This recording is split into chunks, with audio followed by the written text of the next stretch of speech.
What's something that men keep to themselves, which women might not be aware of? Nice try. Woman's Health magazine. I rewatch movies and shows that I've seen before with my wife, pretending that I've never seen them before just 'cause I know she wouldn't otherwise watch them. It happens quite often and I don't mind doing it, haha. There are probably many other things but nothing comes to mind now. When we exhale very heavily out of nowhere, it means literally nothing. Sometimes we just need a deep breath. I made a mistake the other day and my grown daughter patted my back and said, "It's okay, Dad. Give a man this, and you give him the world." Men's bathroom etiquette. Not me, but far too many men are keeping minor physical ailments from their significant other. Often, it's a minor issue that doesn't require attention and may be due to an acute problem like a minor injury or a mild chronic problem like not eating and exercising properly. But sometimes it's much more serious. Like I can't sleep because I have this sharp pain in my stomach, or I noticed some blood in my poop, but I'm hoping it will go away eventually.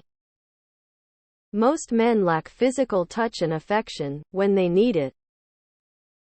Anxiety and insecurity about sex.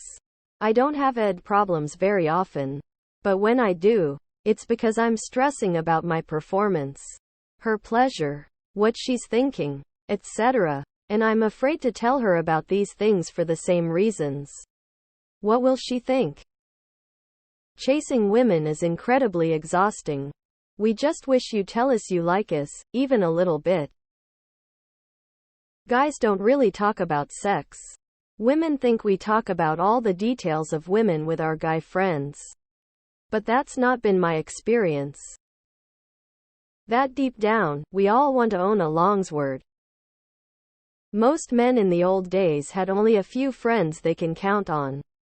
Modern times that number is near non-existent.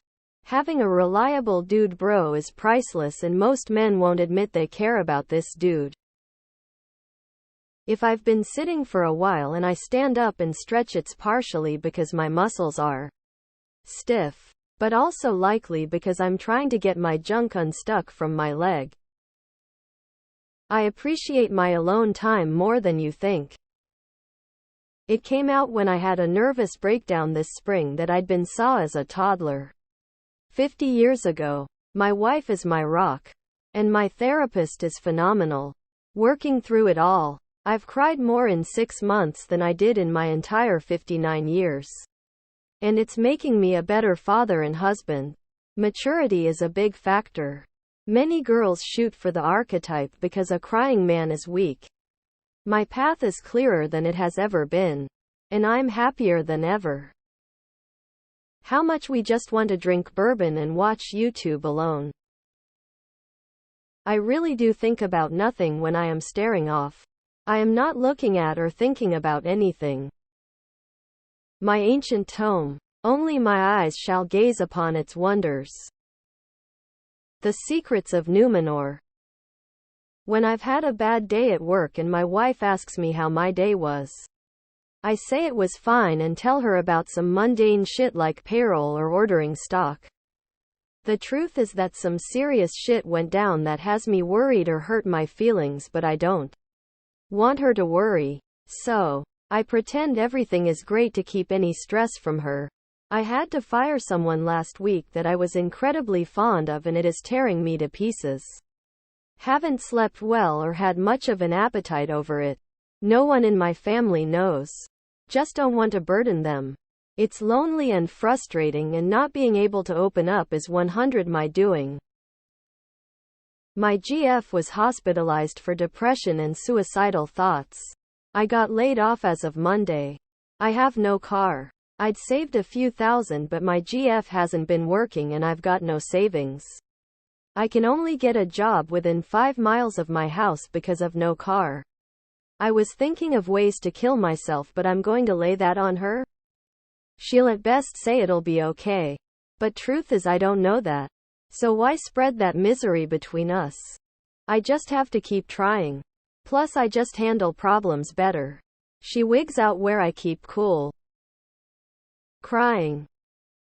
We touch our penis 99 times a day. When we are sleeping, our balls go inside our body. We are not allowed to talk about it, sorry. Most men lead pretty shitty lives. Men need hugs and cuddles and people telling them it'll be all right even if they say they don't. Need it, especially out of the blue. Depression. Women tend to blame themselves, which just makes us more depressed. Men sometimes fake orgasms. You'd think that'd be impossible. But there are ways. Let me just get rid of this condom. Crippling depression. Actually, men tend to do everything possible to hide that from everyone. But especially women. Ladies, we absolutely know who the prettiest sister is, and it's you. Only you. Why would you ask? We fantasize about rescuing people, animals that are in danger. Sometimes we are not thinking about anything. Being told we did a good. Can't believe how fast you did that task, etc. hits hard for men. Way more than a gift. IDK, whatever you want to do is annoying as fuck. I just want to be hugged and told that I'm good enough. Is that too much to ask for? A lot of men deal with difficult emotions, feelings in the anxiety, depression type areas, and we are taught to bottle them up. We don't deal with them properly often. Men's bathrooms are cleaner than women's. We just don't want you to feel bad. I hate being asked what I'm thinking about with a burning passion. IDK if that's common to men or just me though. I am sore. All the time. Not chronic pain, but just sore. Masturbation routine. Itchy balls and wanting to scratch them by pinching your sack and roll your fingertips together. Like you're rolling up a booger. If I have known a girl for a while, I kind of learn her emotional responses to certain things. I will keep a lot of things to myself or talk with the boys instead just because I don't want to deal with that reaction. That just for once. I'd like for her to be the strong one in the relationship while I break down into a sobbing mess. She clearly has the tougher and tiring job than I do. So sometimes she'd come home after a rough day and break down. And I'd be there for her and be the strong one for her. But I feel like I can't have my breakdowns because whatever issues I have is insignificant relative to her actual issues at work and whatnot. It's tiring to be always on the lead. When you ask what you're thinking about, and we say nothing, it just really is that. Nothing. 95 of the time when I say that, it's because I am not thinking of anything. 4 of the time it's such abstract, archaic and stupid stuff that I can't even begin to explain it without seeming like an retard. The other 1 of the time it's like dinosaurs, outer space, penguins, and utterly random stuff that is fleeting and inconsequential. Cubic acres of farts. My hand twitches when I see a woman in tight jeans with a sexy ass because a part of me wants to smack her ass, but I won't because I'm not a child with poor impulse control. We shed our skin once a week. Penis skin to be exact. Now y'all know. We have feelings. I just want a long loving hug and told that everything is going to be alright. Even though it most likely won't because I can't afford to pay for lawyers so I can get my 2 boys back and away from the abusive ex-wife, smiling face with tear.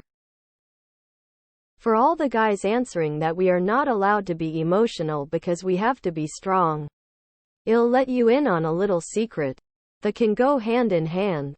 You don't have to be one or the other. In my experience, showing one's vulnerable emotions only makes you a stronger person in the eyes of a person you may be interested in, regardless of sexual preferences. The Roman Empire. We sniff our hands after scratching our balls. Your boobs might not be attractive, But they're still boobs.